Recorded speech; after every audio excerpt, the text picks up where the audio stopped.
রাস্তায় কোরবানি করে দিলেন। পরের দিন আবারও তিনি শুয়ে রয়েছেন। আবার ভেসে আসলো সেই দৈববাণী।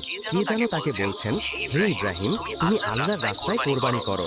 পরের দিন সকালে আবার হযরত ইব্রাহিম আলাইহিসসালাম 100 উট আল্লাহর রাস্তায় কোরবানি করে দিলেন।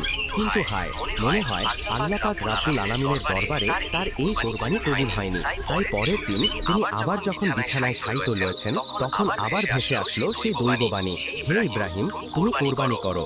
কে যেন বারবার তাকে বলছে, হে ইব্রাহিম, তুমি আল্লাহর রাস্তায় তোমার সবচাইতে প্রিয় বস্তুটিকে কোরবানি করো। পরের দিন সকালে হযরত ইব্রাহিম আলাইহিসসালাম ভাবতে লাগলেন, আমি পরপর 2 দিন 200 উট আল্লাহর রাস্তায় কোরবানি করলাম, কিন্তু আল্লাহ কি আমার এই কোরবানি কবুল করলেন না? তাহলে কি চাচ্ছেন? আল্লাহ পাক রাব্বুল আলামিন আমার থেকে অনেক ভাবার পরে ইব্রাহিম আলাইহিসসালাম দেখলেন আল্লাহ পাক রাব্বুল আলামিন আমাকে স্বপ্নে বলেছেন, হে ইব্রাহিম, তুমি তোমার জীবনের সবচাইতে প্রিয় বস্তুটিকে আমার রাস্তায় কোরবানি করো। এই পৃথিবীতে আমার সবচাইতে প্রিয় বস্তু হলো আমার সন্তান ইসমাইল। হযরত ইব্রাহিম আলাইহিসসালামের বয়স যখন 86 বছর ছিল, তখন হযরত ইসমাইল আলাইহিসসালাম তার গৃহে পয়দা হয়েছিলেন। আর এই সন্তানটি ছিলেন ইব্রাহিম আলাইহিসসালামের সবচাইতে প্রাণের ও মহব্বতের সন্তান। কেননা এত বার্ধক্য বয়সে তিনি একটি সন্তান লাভ করেছিলেন। এই সন্তানটি ছিল তার বংশধারা জারি রাখার একমাত্র মাধ্যম।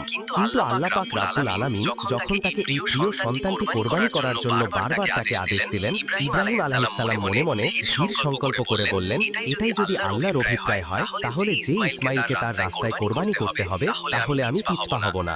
আল্লাহ পাক রাব্বুল আলামিনের মহব্বত ও ভালোবাসা পাওয়ার পথে দুনিয়ার কোনো কিছুই আমার জন্য বাধা হয়ে দাঁড়াতে পারবে না। এরপরে আল্লাহর নবী হযরত ইব্রাহিম আলাইহিসসালাম তার একমাত্র পুত্র ইসমাইলকে আল্লাহর রাস্তায় কোরবানি করার জন্য দৃঢ় সংকল্প করলেন। যেই ভাবা সেই কাজ। ইব্রাহিম আলাইহিসসালাম তার সন্তান বালককে ইসমাইলকে ডেকে বললেন, হে বৎস, তুমি গোসল করে সুন্দর সুসজ্জিত কাপড় পরে তৈরি হয়ে নাও, আমি তোমাকে নিয়ে একটি দাওয়াতে যাব। শিশু ইসমাইল আলাইহিসসালাম ছোটবেলা থেকেই আত্মীয় স্বজন ও পিতার মহব্বত ছাড়াই লালিত পালিত হয়েছিলেন। ছোটবেলা থেকেই পিতা তার সঙ্গে ছিল না।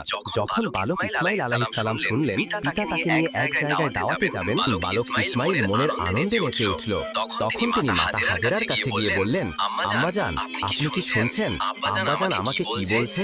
আমাকে নিয়ে তিনি নাকি এক জায়গায় দাওয়াত খেতে যাবে।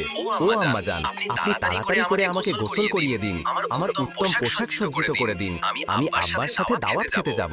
তখন ইসমাইল আলাইহিসসালাম বললেন, আমার যে আর তর্স হয়েছে না। তখন বিবি হাজেরা বললেন, সত্যিই কি তিনি তোমাকে নিয়ে দাওয়াত খেতে যাবে? হযরত ইসমাইল আলাইহিসসালাম বললেন, আপনি তাকেই জিজ্ঞেস করে দেখুন না। এরপরে বিবি হাজেরা আলাইহিসসালাম ইব্রাহিম আলাইহিসসালামকে জিজ্ঞেস করলেন, ও আমার প্রাণের স্বামী, আমি কি শুনলাম? আপনি নাকি ইসমাইলকে নিয়ে